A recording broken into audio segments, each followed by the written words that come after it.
Good morning and welcome to day 120 of Peter and Doxie sailing from New South Wales to Queensland. And here we are this morning at dawn at Pancake Creek. Beautiful Pancake Creek. We're looking forward to a nice sunny day here today, and here comes the sun now. Never saw it yesterday, but today's going to be different, although windier, which is why probably going to be here for a few days. So anyway, look at this sunrise coming up. Let's see what the day brings. Yeah, there's going to be strong southeasterlies for the next couple of days. You probably can't hear it, but you can hear the surf crashing on the beach on the other side of the peninsula here. So beautifully sheltered spot, and yeah, time to explore, I think, for a few days. But oh, this feels good. Clear sky again. Just said hello to the neighbours. Now I'm heading for the beach so I can do my walk to the lighthouse. There's Doxie and a few other boats and swinging around. Yep, that's further up the creek. Yeah. Well, here we are on shore at Pancake Creek, and out of the wind. It's bloody awesome. Look at that clarity of the water. It's just beautiful. And I can see it all the way, and you can see all the different colours going out there.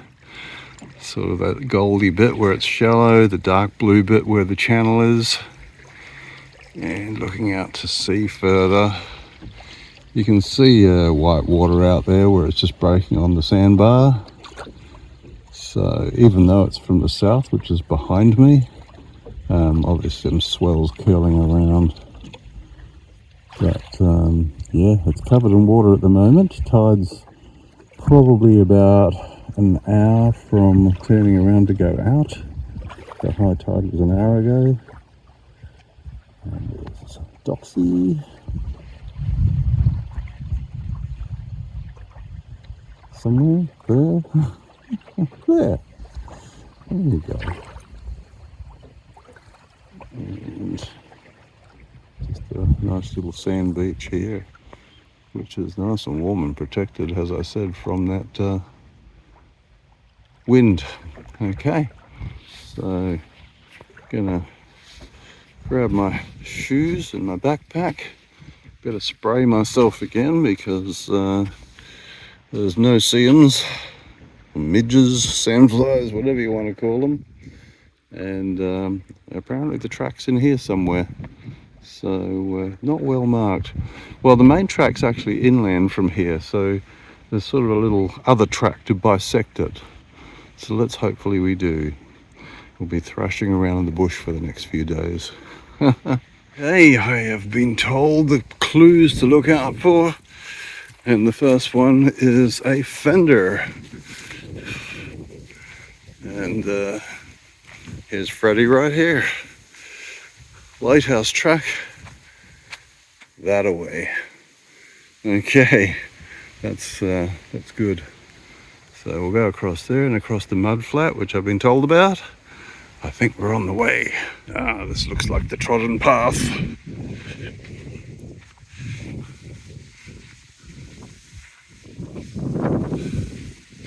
I wonder if this gets flooded at all.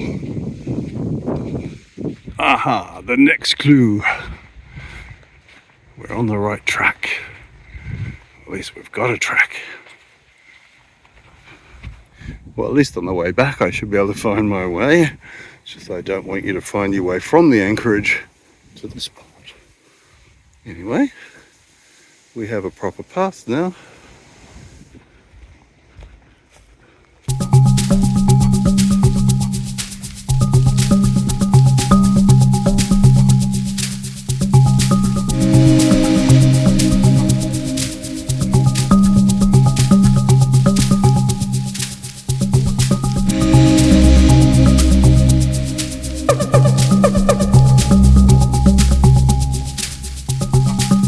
Okay, next turn, I think we'll go to the lighthouse, which is that way. The first real incline, this last bit, but now looking over Aircraft Beach. Not sure yet why that's name, but if you look further out you can see how chopped up the sea is. The Southerlies really pushing it through at the moment, and if you look in the very distance there, you can see basically ships that are sitting out on the Gladstone roads waiting to come into port. So I came past here yesterday. Thankfully it wasn't like this. Really chopped up. I think he's putting the aircraft back into Aircraft Beach.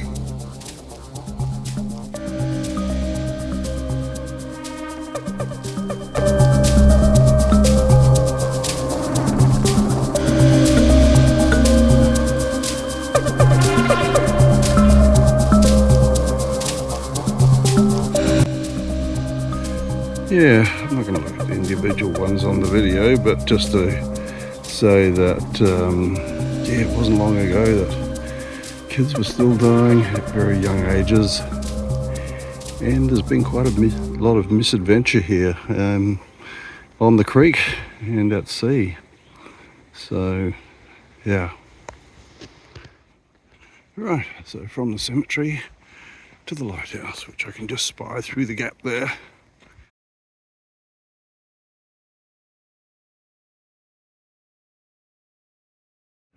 Here we are at last at the lighthouse complex. So obviously all open, so you can view all around. There is a museum attached to it and various other places where there's artifacts from times gone by when the lighthouse was actually manned. I don't know the years, early 1800s. These are some lenses, but they're not actually from this lighthouse. But yeah, lots of things have been donated from that era. This storage area at the bottom of the lighthouse used to be where the burning fuel was kept to keep the lights burning. Looking round the railing now, I was trying to not lose my camera because the wind was blowing fiercely. That's Pancake Creek looking in there now. And the yachts, that's where we are. Doxie's in there somewhere. And looking further up the creek and into the national park itself. Well, it's all national park, but yeah. And then back out towards the sea and going round looking to the north. There we go. And Clew Point out there. And then back out directly in front of the lighthouse.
Going down the hill now to check out Aircraft Beach.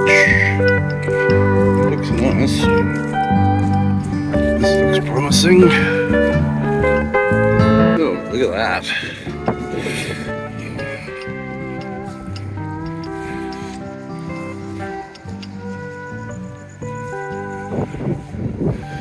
And yes, there is an aircraft on the beach. A helicopter.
come through some bush into the rocks again, and just pushing my way around this point. I knew I was going to get back that way because there's no way in hell I was going back the way I'd come.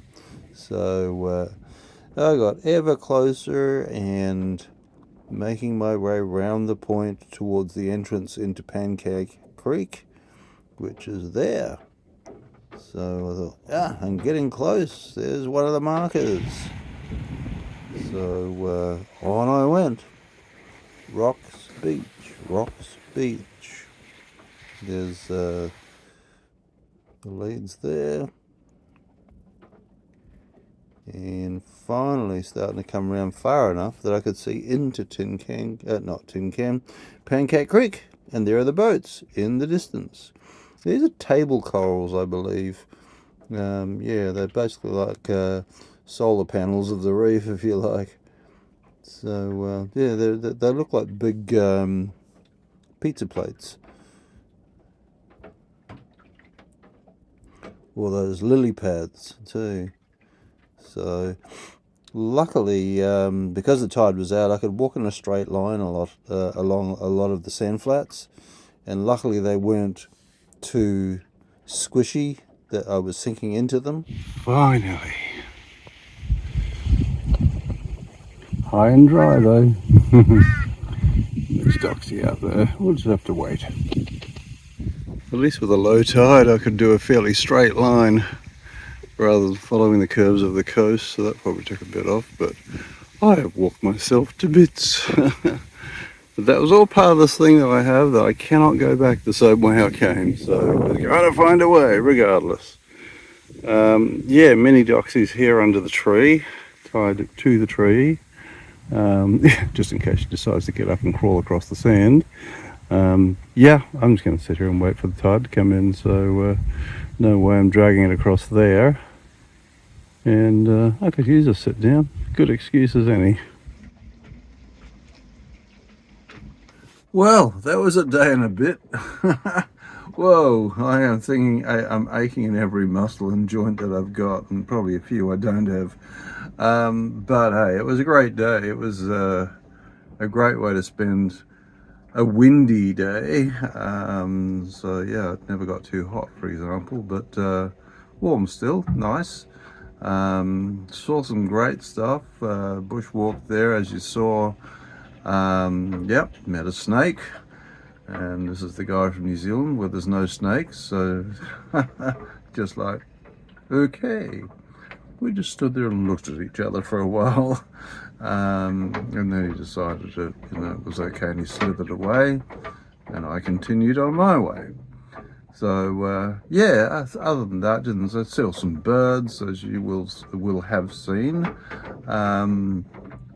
Once I got to the lighthouse, did the tour there, and I got through my tour just in time before the Lark came from 1770. That's that amphibious vehicle. If you saw my video from 2 or 3 days ago, they actually drive all the way up the beach and across some of the riverbeds to bring people to the Bustard Head Lighthouse. And oh, it's nearly full moon. Any wonder its tides are so high. Yeah, just a little aside there. Yeah, so they come all the way down the beach from 1770, and they basically have priority for 2 hours at the lighthouse. So I was very lucky that's why I went early, even though it wasn't advantageous as far as where I could leave the dinghy, because by the time I got back, of course, it was high and dry, which I expected. So and I took the long way home, as I always do. It was like, I'm walking up Aircraft Beach, and I'm not walking back again. No way. There's got to be a way around. So I found it, rock hopping and cliff climbing, and yeah, interesting. Walking through bush like I'm nervous as hell. I mean, because I don't come from Australia, so I'm still very weary of things that can bite you and stuff. Which, where I spent most of my childhood, there's nothing that bites you or stings you or anything. So anyway, got through that, and even walking along Aircraft Beach, sharks. And I just had a dip in the water too, and these are, well, I mean, they were only small, but, you know, they felt like it. They could take it, they could have a good bite if they wanted to. But yeah, these two sharks just swimming in the shallows, literally, it's like, it would have been under a foot deep. They were literally slithering across the, you know, the shallow sand. It was just like, wow. I remember seeing the same thing in Island Head Creek, further north of here, and I didn't manage to get it on video, but at least I got some of it on video, so I hope that was interesting. So yeah, here I am. I'm gonna cook myself some dinner and let you guys get on with your evening or day or wherever it is that you are. Anyway, thank you for following along. I appreciate it so much, and love the comments. The likes obviously is always nice, and share it by all means, and of course subscribe. This is Dawn Raider.